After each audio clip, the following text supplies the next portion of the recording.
नमस्कार. Cook with विद्याश्रीवर तुमचे मनापासून स्वागत आहे. आज आपण हिरव्या मुगाचे डोसे बनवणार आहोत. हा डोसा पचायला हलका असतो व यामध्ये भरपूर प्रमाणात प्रोटीन असते. मधुमेहासाठी व वेट लॉस साठी हा उपयोगी आहे. चला तर डोसे बनवायला घेऊया.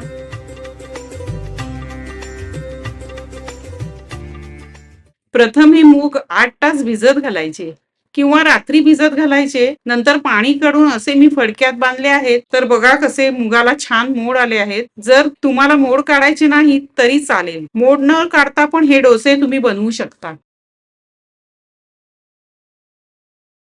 या मुगामध्ये तुम्ही पाणी टाकायचं आणि पाणी टाकून स्वच्छ धुवून घ्यायचे.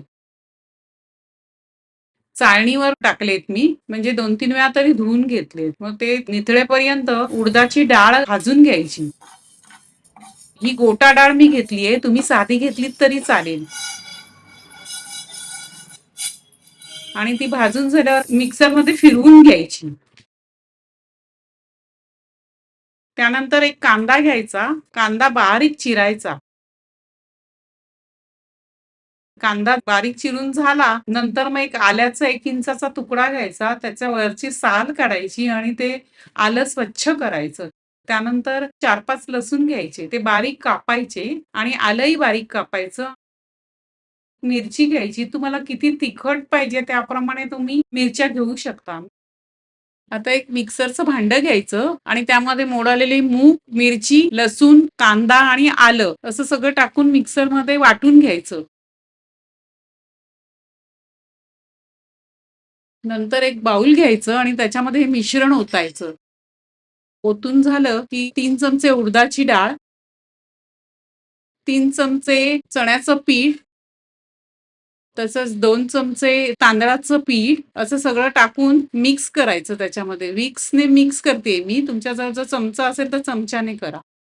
आणि मग लागेल तसं पाणी टाकायचं. त्याच्यानंतर चवीपुरतं मीठ टाकलंय मी आणि मग ते मिक्स करायचं. हे बघा, ही अशी कन्सिस्टन्सी पाहिजे पिठाची. मिक्स करून झालं की पॅन गॅसवर ठेवायचं आणि पॅन ग्रीस करून घ्यायचा.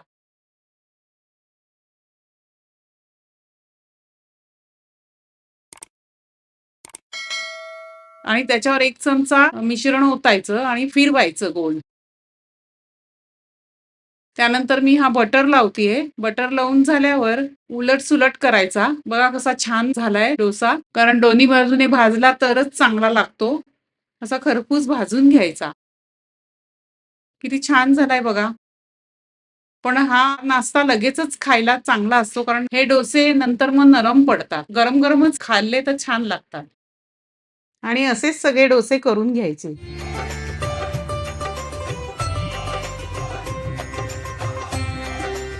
हा व्हिडिओ जर तुम्हाला आवडला असेल तर लाईक करा आणि कुक विथ विद्याश्री चॅनलला सबस्क्राईब करा. धन्यवाद.